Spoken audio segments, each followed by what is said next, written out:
Come on, to the greatest show on earth, because what we have in our three rings are things, because this is Things in Rings.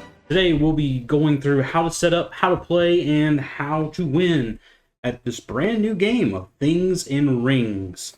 So as far as setup goes, looking for you here, you can see what we have are these three little ropes, each different colored, each being paired with either word, context, or attribute to go along with them. But you set it up here, it's very much like a Venn diagram in that you have these three circles that overlap, and where they overlap are where these things connect. So for instance, in this area here, attribute and word connect, context and word here, attribute and context here, and then here, of course, is all three. So as far as setup goes, you just set out these rings into these three circles overlapping. Now, this is setting up for the advanced game. There also is a beginner and a standard game. In a beginner game, you would just use one circle. In a standard game, you would use two, and in the advanced or expert, you would use all three overlapping this way. I feel like this is the way the game is supposed to be played.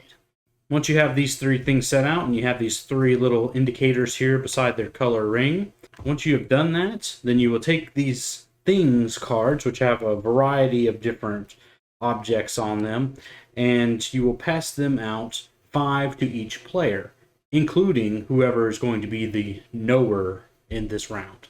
The way this game plays is there are rules, which are matched by these color coordinated cards here, that work towards each different circle. So for instance, the attribute card goes to the attribute circle, context, and word.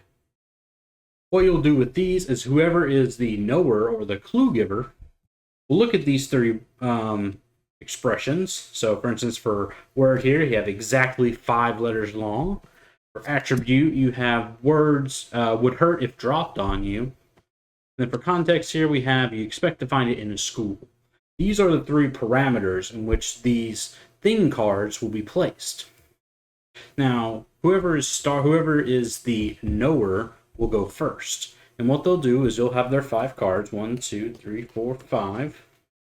And they will pick these cards and place them on the board in whatever categories they think would best help the other players be able to identify what's going on in these. Now, with this 3 cards, you're not going to be able to really discern exactly what's going on, but it's a way to help you have some sort of a scope at the beginning.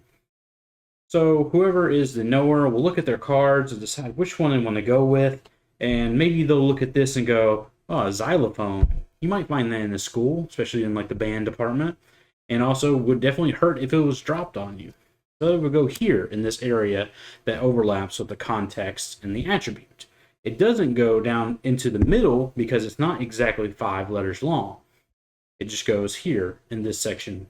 Scissors is another one that they might choose to use. Now, you definitely would find it at a school, but whether or not it would hurt if dropped on you is up to whoever the clue giver's discretion is. I think scissors falling on you would probably still hurt, so it should definitely go there, exact same place with xylophone. Then the last thing here, they're going to use the word fan.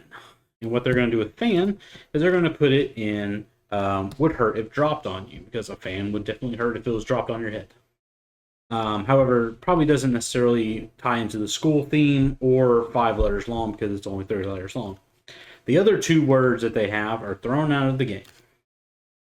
Now, once they've done that, the knower has given you your hints to start the game. It goes to the next player.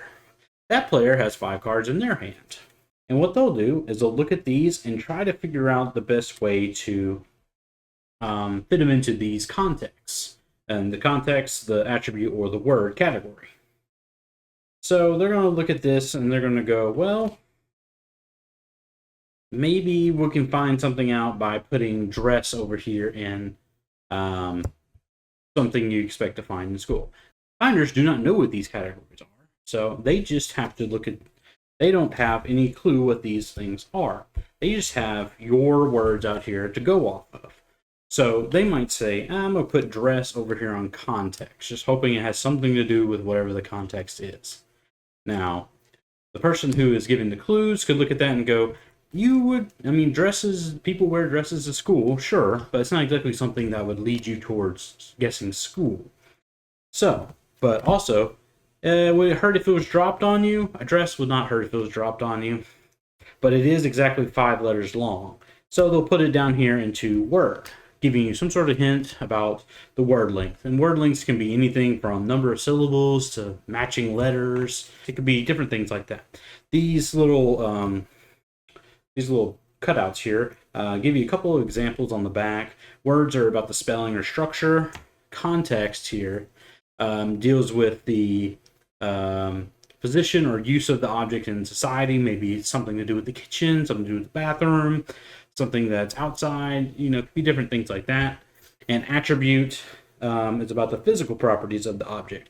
How hard it is, how soft it is, how heavy it is, how smooth it is, things of that nature.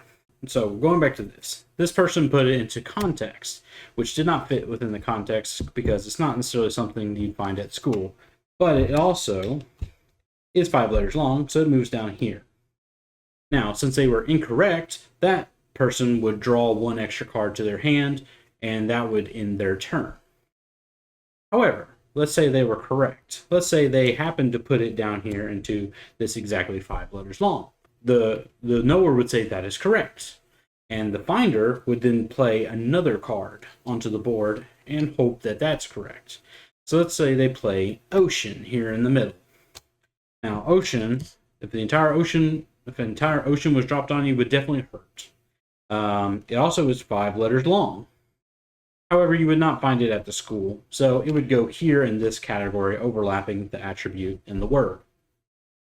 And since they were incorrect, they would then draw a card to their hand, and then play would proceed to the next player. And this will go round and round until someone has finally gotten rid of every card in their hand. Once they've done that, then the game is over. Whoever has managed to do that wins the game alongside the knower. And that's pretty much it. It's a game that is deceptively hard, but worthwhile once you determine what one of these groups are. And now you can work with your opponents and kind of helping to figure things out, or you can kind of keep it to yourself. That strategy is up to you. However, this is Things in Rings, and it's all about putting things in rings. But thank you for joining us, and make sure to watch our video tomorrow in which we play this game on the channel. And as always, that's the way we roll. 15, not bad.